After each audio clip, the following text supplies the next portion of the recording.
की इस पुण्य धरती पर आकर मेरा दिल गदगद हो गया है। मैं आप सबका दिल से अभिनंदन करती हूँ, स्वागत करती हूँ। और जिस तरह से आपने यहाँ मेरा स्वागत किया है, मुझे अपनी खुली बाहों से अपनाया है, ये दिन मुझे हमेशा याद रहेगा कि जब मैंने अपना कैंपेन यहाँ से शुरू किया था तो लोगों ने मुझ पर फूलों की बरसात की थी। और निश्चय ही ये मेरे बड़े भाई श्री जयराम ठाकुर जी की यहाँ पे लोकप्रियता है, उनके किए गए काम हैं, उनका मार्गदर्शन है और उन्हीं के अच्छे कर्म हैं जो आज आप मुझे इस पार्टी का हिस्सा समझकर, इस पार्टी का एक छोटा सा पार्ट समझकर उसी उम्मीद से, उसी प्यार से, उसी अपनेपन से अपना रहे हैं। मैं धन्यवादी हूँ श्री जयराम ठाकुर जी की, श्री गोविंद सिंह ठाकुर जी की, श्री भागीरथ शर्मा जी जो मंडल अध्यक्ष और उनकी सारी टीम की, श्री किशोर कुमार जिलाध्यक्ष अनुसूचित जाति मोर्चा, अनुसूचित जाति अध्यक्ष व उनकी पूरी टीम, पंचायत समिति अध्यक्ष श्री शेर सिंह ठाकुर व देवेंद्र रावत, महिला मोर्चा अध्यक्ष व जिला परिषद खेमदास जी, जिला परिषद रजनी ठाकुर, मीरा चौहान और यहाँ उपस्थित मेरे सारे भाई बहन, मीडिया कर्मचारी और बच्चों और बुजुर्गों। दोस्तों, आज ये बहुत ही महत्वपूर्ण दिन है। जैसा कि मेरी बहन निशा ने यहाँ कहा कि आज बाबा अंबेडकर जी की जयंती है, उनका जन्मदिन है। दोस्तों, बाबा अंबेडकर इस धरती के एक महान पुत्र हुए। उन्होंने हमें जीवन जीने के मूल्य सिखाए। उन्होंने जो हमारे समाज में कुप्रथाएं थी उनके विरुद्ध आवाज उठाई और हमें, हमारे समाज को निश्चय ही बहुत बेहतर बनाया। आज उन्हीं की वजह से हमारे समाज में कितनी कुप्रथाओं को नष्ट किया गया है और हमने अपनी ही गलतियों से, अपनी ही कमजोरियों से सीख कर आगे बढ़ना सीखा है। दोस्तों, लेकिन जैसे आपने देखा है कि उन्होंने तो इस देश के लिए बहुत कुछ किया, लेकिन इस देश ने उनके लिए क्या किया? जितना उन्होंने सेवा की इस देश की, कांग्रेस में वो जैसे बताया गया कि मंत्री थे, कांग्रेस ने उनके नाम का इस्तेमाल किया, हर जगह उन्हें आज भी यूज किया जा रहा है। लेकिन क्या वो वाकई में हमारे देश के महापुरुषों का सम्मान करते हैं? आप खुद से पूछिए, क्या उन्होंने कभी भी हमारे देश के महापुरुषों का सम्मान किया है? चाहे वो सुभाष चंद्र बोस हो, चाहे वो बाबा अंबेडकर हो, चाहे वो सावरकर हो, चाहे वो वल्लभ भाई पटेल, जो भी हो, उन्होंने कभी भी किसी भी महापुरुष को सम्मान नहीं किया, सिर्फ और सिर्फ वोट बैंकों की राजनीति की। यह हमारी भाजपा की सरकार है जिन्होंने बिना वोट, क्योंकि वो वाकई में देशभक्त लोग हैं, वो राजनीति से बढ़कर देश प्रेम के लिए सोचते हैं और वो जानते हैं कि देश की आत्मा उसके महान पुरुष होते हैं। उन्होंने बाबा अंबेडकर को भारत रत्न दिया और अब हमारे यशस्वी प्रधानमंत्री जी ने उससे भी आगे बढ़कर उन्हें एक देवता स्वरूप मानकर उनसे रिलेटेड, उनसे संबंधित जितने भी जगहें हैं जो कि महत्वपूर्ण कही जा सकती है, जैसे कि जहां उनका जन्म हुआ, जहां वो पढ़े, जहां वो रहे, चाहे भारत में या लंदन में, उन सब जगहों को तीर्थ का नाम दिया और ऐसी एक सूची बनाई और उन्हें पंच तीर्थ का नाम दिया। ये काम भी, इससे उनकी भावना का पता चलता है और ये कोई वोट बैंक की राजनीति नहीं है। दोस्तों, उन्होंने ये सेम चीज जो है वो सुभाष चंद्र बोस जी के लिए की। आज भी दिल्ली में जिसे राजपथ कहा जाता था, वहां पर किसी जॉर्ज पंचम ने, जिसने हिंदुओं का और सब भारतवर्षियों का शोषण किया था, उसकी मूर्ति लगी थी, उसकी पूजा होती थी। वो हमारे लिए एक प्रतीक था, हमारी गुलामी का चिन्ह था। उसे हटा के वहां से निकाल दिया और सुभाष चंद्र बोस की, नेता बोस की प्रतिमा वहां लगाई। वही चीज उन्होंने वल्लभ भाई पटेल जी के साथ स्टैच्यू ऑफ यूनिटी का लगा के गुजरात में दुनिया को इसका सबसे बड़ी एक प्रतिमा, एक स्टैच्यू दिया। ये उनके भाव है महापुरुषों के लिए। ये हमारी भारतीय जनता पार्टी के संस्कार हैं दोस्तों। लेकिन उसी तरफ संस्कार देखिए आप, कांग्रेस के क्या संस्कार है, सोचिए आप। क्या बातें करते हैं वो महिलाओं के लिए, कितनी भद्दी टिप्पणी करते हैं वो महिलाओं के लिए। क्या कभी आप सोच सकते हैं कि हमारी भारतीय जनता पार्टी के जो हमारे नेता हैं वो इस तरह कहें महिलाओं को कि मंडी की महिलाओं के क्या भाव हैं, इस तरह से वो बातें करें।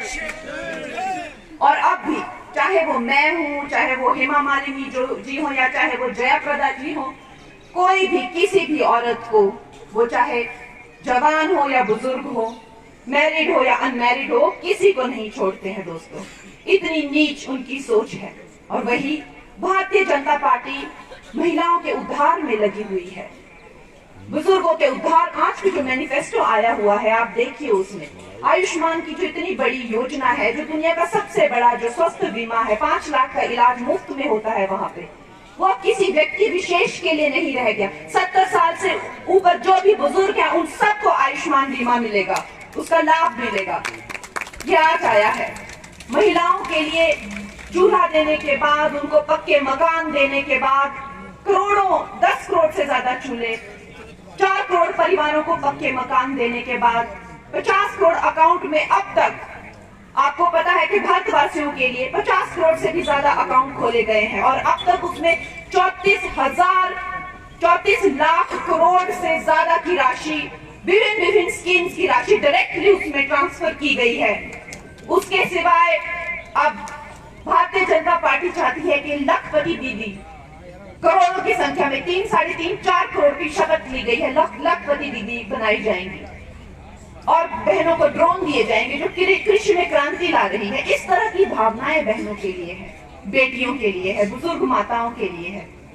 और वही कांग्रेस की सोच, नीची सोच दिन ब दिन नीची ही होती जा रही है। चाहे वो मेरे काम का मजाक उड़ाना, जो भी मैंने मेहनत से अपना नाम कमाया है फिल्मी दुनिया में, उसका मजाक उड़ाना, भद्दी टिप्पणियां मुझ पे करना, दिन ब दिन मुझे मानसिक रूप से सताना, मुझे बुली करने की, हैरेस करने की कोशिश करना, इस तरह के जो चीजें हैं जो अपनाई जा रही हैं दोस्तों। लेकिन ये सब जानते हैं, हमारी जो पहाड़ी लड़कियां हैं, वो पहाड़ी लड़कियां बहुत ही मजबूत होती हैं और वो हर स्थिति से और हर चीज से लड़ने की क्षमता रखती हैं।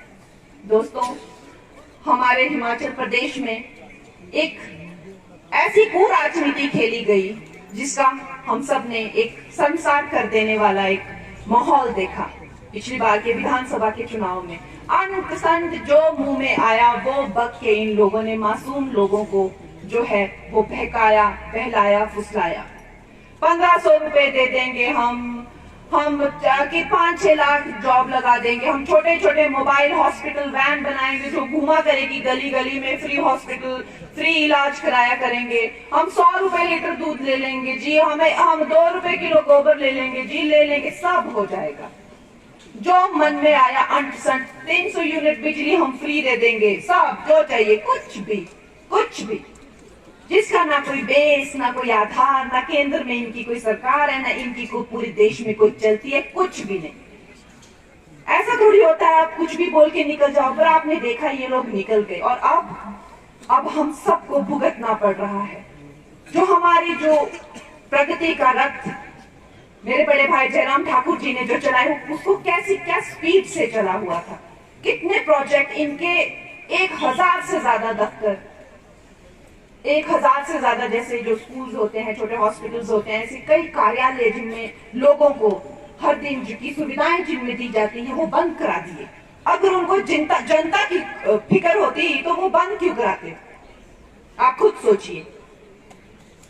सुखू जी कहते हैं कि मैंने यहाँ पर सरकार बना के बहुत बड़ा प्रचंड लहराया है, ऐसा प्रचंड पूरे देश में किसने नहीं लहराया, क्योंकि यहाँ पे 98% जो है वो हिंदू हैं और मैंने यहाँ पे हिंदुओं की जो है सरकार को, सनातन की सरकार को हरा के मैंने यहाँ पे अपना झंडा गाड़ा है। तो मेरी जीत ये किसी और ही टाइप की जीत है। ये इस अहंकार में चकनाचूर, इस घमंड में चकनाचूर होकर उन्होंने, जयराम ठाकुर जी ने जो शिव धाम का एक 150 करोड़ का प्रोजेक्ट था, जो मोदी जी के दिल का भी बहुत करीब था, क्योंकि हमारी जो मंडी है वो भोले शंकर की शिवरात्रि के लिए, बाबा भोले शंकर की शिवरात्रि के लिए जानी जाती है और उनके शिव धाम को भी विराम लगा दिया। ऐसी हिंदू विरोधी मानसिकता, ऐसी महिला विरोधी मानसिकता, ऐसे बुजुर्ग विरोधी और सेना बल के तो हर चौथे दिन ये लोग जो है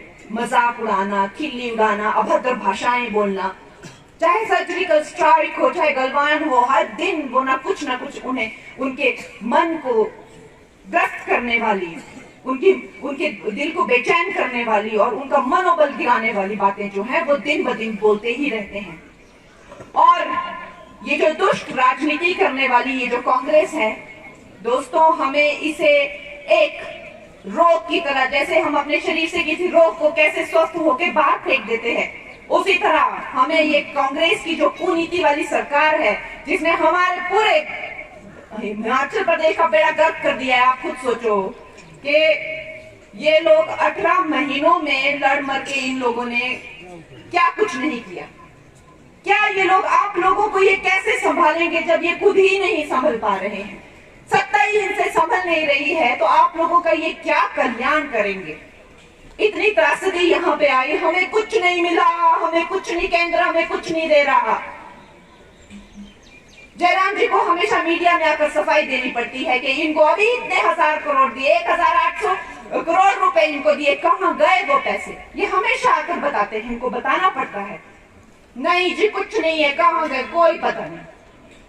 तो आप खुद सोचिए क्या क्या चल रहा है उस सरकार में, किस तरह की नीतियां चल रही हैं। सब आपस में मिल बांट के, कोई पता नहीं। वही वाले दिन याद आ रहे हैं जो हम बचपन में सुना करते थे, गायों का चारा खा गए, बिजली का कोयला खा गए, 2G स्कैम में खा गए। बस यही अब हिमाचल से भी सुनने को मिल रहा है, राहत रिलीफ की पैसे खा गए, ये खा गए, वो खा गए, बस यही बात सुनने को मिलती है हिमाचल से। मेरे दोस्तों, हम लोगों को ये प्रतिज्ञा लेनी है और यहाँ तो मैं दिल खोल के बोल सकती हूँ कि जैसे ही जून में इलेक्शन होंगे, चाहे वो विधानसभा के हो या लोकसभा के हो, हमें यहाँ मोदी जी का परचम लहराना है, हमें भगवा वापस लाना है, बीजेपी की सरकार बनानी है, मोदी जी वहाँ प्रधानमंत्री बनेंगे और यहाँ हमारे जयराम ठाकुर जी को मुख्यमंत्री बनाना है।